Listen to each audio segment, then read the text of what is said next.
Pak John, saya mau bertanya, Ya. bagaimana sih memberikan perintah kerja aman? Saya sebagai seorang safety ini, atau saya sebagai seorang sportman, bisa memberikan perintah kerja aman yang baik, Pak, atau yang lebih efektif lagi. Oke. Jadi begini Mas, agar mudah saja saya berikan analogi A dan B. Oke. Misalnya saya memberi, ini posisi badan saya ini melakukan ini yang A, Oke. orang lain ya. Kemudian ini si B, ini Masnya nih. Nah, kalau orang lain itu sebagian besar kalau saya observasi itu dalam memberi perintah kerja itu orang tuh memberikan perintah kerja dengan cara satu arah. Bapak, kita mau menggerinda hari ini. Semua sudut tajam ini kita mau gerinda Bapak. Meja ini misalnya kita mau menggerinda. Jadi Bapak ke setor, ambil mesin gerinda yang sudah ada inspeksinya, ya kan? Yang ada guardnya. Kemudian nanti ambil batu gerinda yang kecepatannya lebih tinggi daripada gerindanya.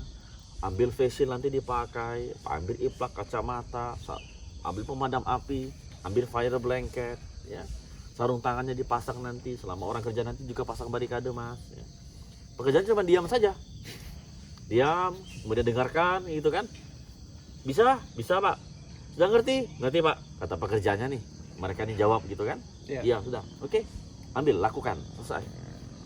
Cepat memang waktunya. Nah pertanyaannya adalah, pada saat si pekerja itu diberi perintah, mereka berdiri di depan kita tidak tahu apa yang mereka pikirkan, Oke. apa yang mereka lagi rasakan. Tidak tahu Mas. Jadi si pemberi perintah kerja hanya berasumsi, kayaknya dia ngelihat saya nih, kayaknya dia ngerti nih gitu kan. Oh sudah lama nih kerja nih, tapi kalau sudah lama kerja, kalau dia punya masalah keluarga semalam, kita kan tidak tahu Mas. Jadi hanya asumsi, kayaknya ngerti nih gitu ya. Intinya itu cara A. Banyak perusahaan masih mengenal cara seperti ini. Mudah-mudahan video ini bermanfaat ya.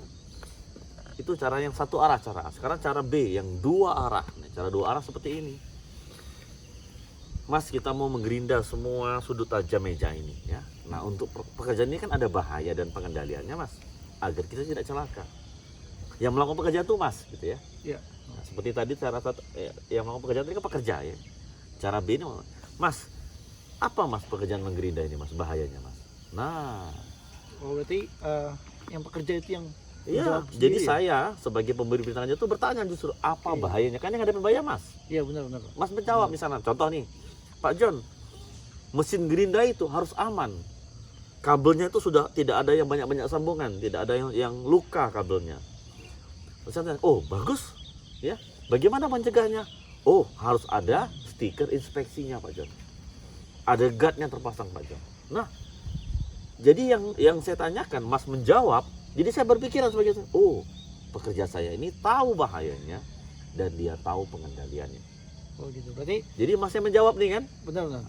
Saya sebagai safety atau leader itu bertanya bahayanya apa, lalu kemudian apa resikonya, biar kita Bukan resikonya. mitigasinya. Iya betul, Biar kita mitigasi ya. sebagai leader itu tahu kemampuan Si pekerja kita. pekerja tersebut. Oke. Karena yang ngadapin bahaya dia, jadi dia tahu bagaimana mencegahnya. Mencegahnya. Nah, Oke. contoh lain lagi misalnya. Oke, selain itu, apalagi bahayanya Mas? Nging gitu kan?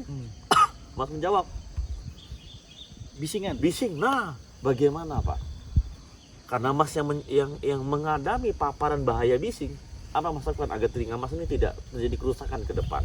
Oke, replak Pak. Nah, karena Mas mengungkapkan bising tadi kan, Irpak Pak, saya ini sebagai atasan ini mempunyai perasaan kan, bukan asumsi lagi kan? Oh dia tahu bahayanya, oh dia tahu pengendaliannya, mengapa pakai earplug? Nah, ada banyak sekali kelebihannya cara dua arah ini Mas. Contoh pertama, dalam Mas menjawab tadi setiap pertanyaan, saya bisa mengukur sebagai atasan seberapa jauh kemampuan pengetahuan anak buah saya ini tentang keselamatan kerja dia untuk pekerjaan ini. Kalau dia bisa menjawab semuanya, maka perasaan saya sebagai atasan lebih Tenang. Wah hari ini pekerjaan anak buah saya ini tahu bahaya dan pengendaliannya, lebih tenang.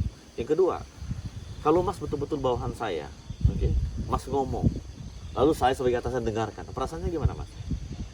Merasa dihargai. Masa dihargai, masa dilibatkan. didengarkan kan? Iya betul. Hubungan kita ke depan akan lebih baik kan?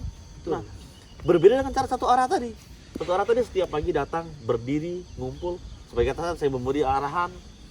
Kalau kita bicara gap itu mas, antara atasan dan bawahan, gap itu kalau cara satu arah, selalu aja ada persepsi pekerja. Tubuh City meeting itu adalah waktunya atasan bicara, kami mendengarkan saja. Selalu ada perasaan bahwa atasan dan bawahan, kami ini bawahan pak, itu atasan. Nah, jadi kalau mau bicara tuh harus ada kulununnya tuh terasa. Justru itu yang kita harusnya perbaiki. Dengan cara seperti ini, seperti lama-lama hubungan itu jadi lebih lama, semakin lama semakin dekat. Gap itu lama-lama akan hilang. Yang paling penting,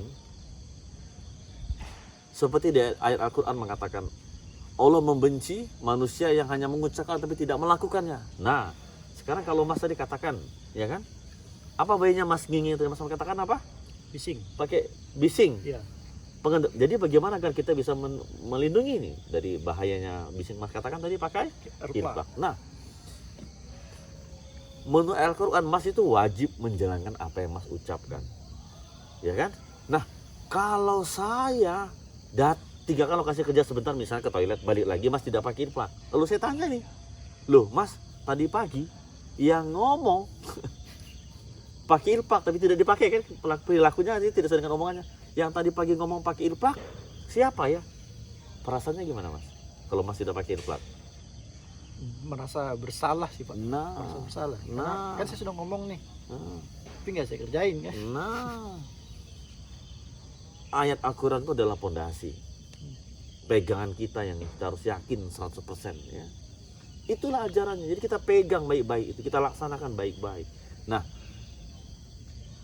kalau saya bertanya, Mas menjawab pakai irplak Pak John. Lalu saya bertanya lagi pengendaliannya, Mas bilang pakai irplak tadi Mas lakukan. Sebulan seperti itu. Mas mulai terdidik nih. Edukasinya prosesnya berjalan ini. Kalau Mas ngomong, Mas harus lakukan. Mas ngomong, Mas harus lakukan. Setiap pagi seperti itu. Maka proses pendidikan ini, proses edukasi ini membentuk si pekerja ini menjadi lebih baik. Nah, kenapa? Pekerjaan hari ini sama besok belum tentu sama Mas.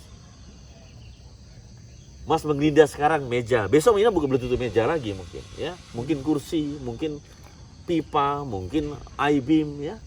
Semua itu punya berbeda semua bahannya. Maka pembicaraan kita berbeda. Dan Mas melakukan hal yang berbeda. Tapi lakukan lagi. Mendidik masuk ke sana nanti pelan-pelan itu.